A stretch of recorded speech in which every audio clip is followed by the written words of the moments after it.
जय जीवतानी। Beauty with astrology से मैं कामिनी खन्ना आप सभी श्रोताओं का, सुनने वालों का करती हूँ एकदम तहे दिल से स्वागत। कैसे हैं आप लोग और कैसा रहा आपका पिछला वीक? जैसे कि मैंने आपको बताया था कि काफी ग्रह चेंज हो गए थे उस समय और काफी लोगों को रिलीफ भी हुआ होगा। प्लीज शेयर कीजिए मेरे साथ मेरे फेसबुक पे कामिनी खन्ना @gmail.com पे भी शेयर कर सकते हैं। कैसा रहा आपका वीक? साप्ताहिक भविष्य आपको कैसा लग रहा है ये भी आप शेयर कर सकते हैं मेरे फेसबुक पे। मेष से लेकर मीन राशि तक का भविष्य बताने से पहले, वो भी 19 से लेकर 26 जून का, मैं आपको इस सप्ताह में घटित होने वाले कुछ मुख्य दिवस बता रही हूँ। 19 यानी कि आज है वट पूर्णिमा। महाराष्ट्र में इसमें वट वृक्ष की धागा बांधकर पूजा करती हैं सुहागिनें और चाहती हैं ऐसा कि 7 जन्म तक उनको ऐसा वो ही पति मिले जो इस जन्म में उनका पति है। इसके अलावा सावित्री ने सत्यवान से के लिए ये व्रत किया था और यमराज को से वापस ले आई थी वो सत्यवान को। ये इस दिन का महत्व है, सुहागिनें ये व्रत करती हैं। तारीख 20 को हो जाएंगे दक्षिणायन और जैसे कि आप जानते हैं कि बहुत सारे शुभ कार्य रोक दिए जाएंगे। उत्तरायण में बहुत सारे शुभ कार्य भी किए जाते हैं। 23 को संकट चौथ यानी कि संकष्टी चतुर्थी महाराष्ट्र में मनाई जाती है।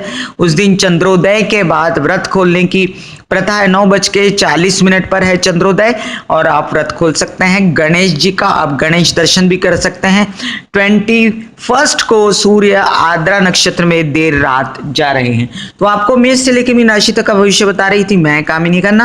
आपके द्वितीय स्थान में बुध है। आपकी वाचा बहुत उत्तम हो गई मेष राशि वालों के लिए और आप वाचा से बड़े पैसे कमा रहे हैं। आपके परिवार में व्यवसाय छाया हुआ है, सब लोग पैसा कमाने की बात कर रहे हैं, एक खुशी का माहौल है। हालांकि आज के दिन और कल के दिन आपको एहतियात बरतनी है। चंद्रमा जो आपकी माता के घर का स्वामी है, सुख का स्वामी, वाहन का स्वामी है, वो जाके अष्टम में शनि के साथ युति कर रहा है और आपको अपनी तबीयत संभालनी है सरकार ये 2 दिन के लिए।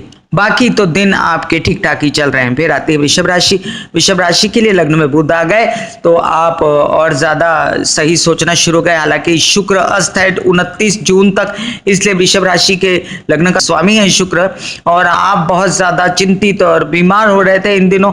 आपको मैंने कहा था कि आप महालक्ष्मी की पूजा कर सकते हैं। आपके चतुर्थ में गुरु राहु चंडाल योग अभी तक कायम है, उस वजह से आपके मातहत आपके लोग जो हैं वो आपकी सुन नहीं रहे हैं। और ये 2 दिन जो चंद्र शनि आपके सप्तम में युति करने जा रहे हैं, ये आपके पार्टनर और पत्नी से आपको न उलझने की सलाह देते हैं। आप कहेंगे कामिनी जी अच्छा क्या बताया मुझे, तो अच्छा आपके लिए यह है कि आपके लग्न में बुध है और आपके वाचा स्थान में सूर्य है जो आपको बड़े बड़े काम आपकी वाणी से दिलवाता है।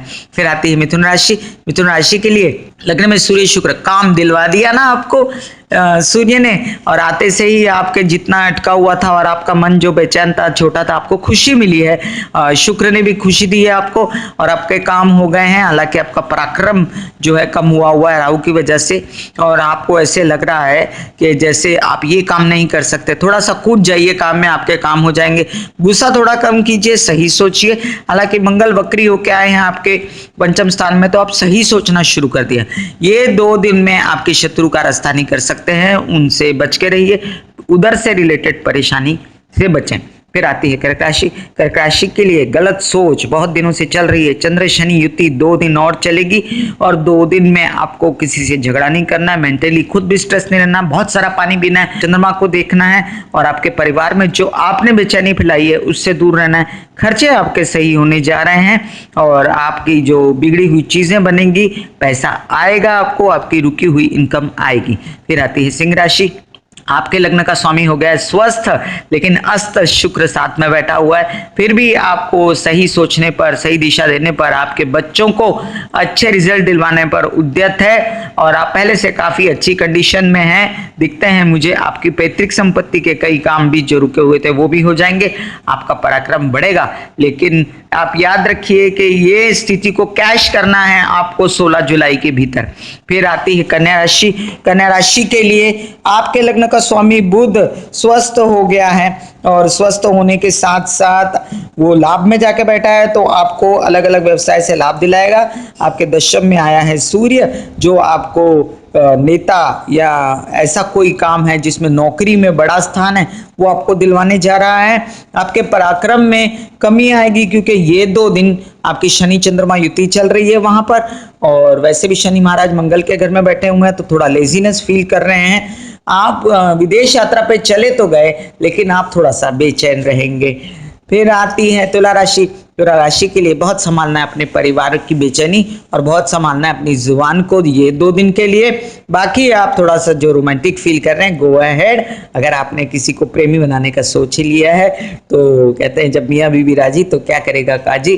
लेकिन अभी फिलहाल आपके शादी के योग जो पूर्ण रूप से बनेंगे वो 1 से 1.5 साल में अच्छे से बनेंगे। और अगर आपने सोचा है कि अभी आपको कोई शादी से रिलेटेड निर्णय लेना है, तो आप ले सकते हैं 11 अगस्त से पहले। फिर आती है वृश्चिक राशि। वृश्चिक राशि के लिए लग्न में हो रही शनि चंद्रमा युति आपको थोड़ा सा वीक करेगी, थोड़ा सा आप थके हुए फील करेंगे, थोड़ा सा आपको एनर्जी ड्रिंक्स लेनी पड़ेंगी, पानी ज़्यादा पीना पड़ेगा।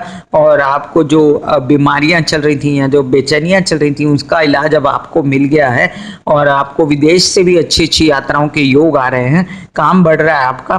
तो ये स्थिति काम की और भी अच्छी हो जाएगी, और पैसे भी अच्छे आएंगे। आप गुरु को बदल जाने दीजिए 11 अगस्त के बाद। फिर आती है धन राशि। बहुत दिनों से परेशान है धन राशि वाले, और गुरु की वजह से, क्योंकि गुरु जो है राहु के साथ योग करके बैठ गए। हालांकि सिंह के गुरु जब आते हैं तो काफी कुछ सिखा के जाते हैं जीवन में हर इंसान को, लेकिन अब की वो राहु से ग्रसित होने के कारण उन्होंने ज्यादा कुछ फल नहीं दिया। अब जाके जब 11 अगस्त को गुरु आपके दशम में आएंगे, आप काफी रिलैक्स हो जाएंगे। वैसे अब आपको जो आकाश है वो खुला और साफ सही दिखना शुरू हो गया है। आपको लोग सपोर्ट कर रहे हैं, आपको बड़े बड़े लोग बुला रहे हैं अपने साथ काम करने के लिए, और इसको कैश कीजिए। अभी 2 दिन आपको खर्च कम करने हैं, आपके अंधाधुंध खर्चे होते नजर आते हैं। फिर आती है मकर राशि। मकर राशि के लिए पैसे वेस्ट मत कीजिए, पैसे दबा के रखिए ये 2 दिन। कोई आपसे अगर कोई पैसे मांगने आए तो उनसे कहिए 2 दिन बाद मांगे, तो वो स्थिति अच्छी रहेगी। हालांकि आपका दिमाग जो है बहुत सही सोच रहा है, आपके जो बच्चे हैं आपको सही सलाह दे रहे हैं। और दूसरे, अगर आपके जीवन में कोई पेट से रिलेटेड परेशानी तो उसको जल्दी सॉर्ट आउट कीजिए। एमीबॉयसिस या पानी से रिलेटेड आप परेशानी का, पेट का ध्यान रखिएगा। और आपके लग्न का जो स्वामी है वो जाके तो बैठा है मंगल के घर में, लेकिन इसके साथ एक अच्छी पॉजिटिव स्थिति यह है कि वो अपना स्थान बली है, और स्थान बली होने की वजह से आपको पैसे दिलवाता है। फिर आती है कुंभ राशि। कुंभ राशि के लिए ये 2 दिन अपने बिजनेस को संभालने की जरूरत, कोई डिसीजन मत लीजिए 2 दिन के लिए, उसके बाद ले सकते हैं आप डिसीजन। उसके बाद पैसे भी आते दिखते हैं। आपके बच्चों के रिजल्ट बहुत अच्छे लगने वाले हैं, और आप बहुत खुश हैं। उनकी एडमिशन भी बहुत सही जगह हो जाएगी। जो आप चिंतित थे कि उनकी एडमिशन कैसे होगी, कोई बड़ा आदमी आपकी हेल्प कर देगा। जैसे कोई बड़े ओहदे पे होते हैं लोग, वो आपको हेल्प कर देंगे। आपको सही दिशा मिलेगी। आपकी माँ से आप ले सकते हैं सलाह, वाहन खरीद सकते हैं आप, लेकिन 2 दिन बाद। फिर आती है मीन राशि। उजाला दिख रहा है अब मीन राशि को अपने घरेलू संकटों से सामना करने का, और घरेलू मातहत लोग उनकी सपोर्ट शुरू कर दिया है अब उन्होंने। आपका पराक्रम भी बढ़ गया है, आपके छोटे भाई आपको सपोर्ट कर रहे हैं। हालांकि आपको भाग्य में रुकावटें नजर आती हैं, अभी ये 2 दिन तक ही आएंगी सरकार, उसके बाद कम आएंगी। मेरे ख्याल से अभी ये पीरियड शुरू हो गया है कि आप 16 जुलाई तक इन स्थितियों को कैश करके अपने रुके हुए काम फटाफट आगे बढ़ के बनाएं, क्योंकि फिर वो स्थिति 18 सितंबर तक कायम हो जाएगी। आपके लग्न का स्वामी गुरु स्वस्थ होने जा रहा है, आपके सप्तम में आने जा रहा है, पूर्ण दृष्टि से आपके लग्न को देखेगा। और फिर 11 अगस्त के बाद आपकी सारी परेशानियां मुझे आधी से ज्यादा खत्म होते नजर आती हैं। ये था राशि भविष्य साप्ताहिक आप सभी के लिए 19 जून से लेके 26 जून तक का। ब्यूटी विद एस्ट्रोलॉजी का नारा है कि पौधे लगाइए और वृद्धों की सेवा कीजिए। पौधे लगाने से व्यवसाय बढ़ता है, वृद्धों की सेवा करने से भी आपके जीवन में सुख शांति आती है उनके आशीर्वाद से। आज के लिए बस इतना ही, फिर मिलूंगी इसी तरह अगले सप्ताह। नमस्कार, धन्यवाद, टेक केयर।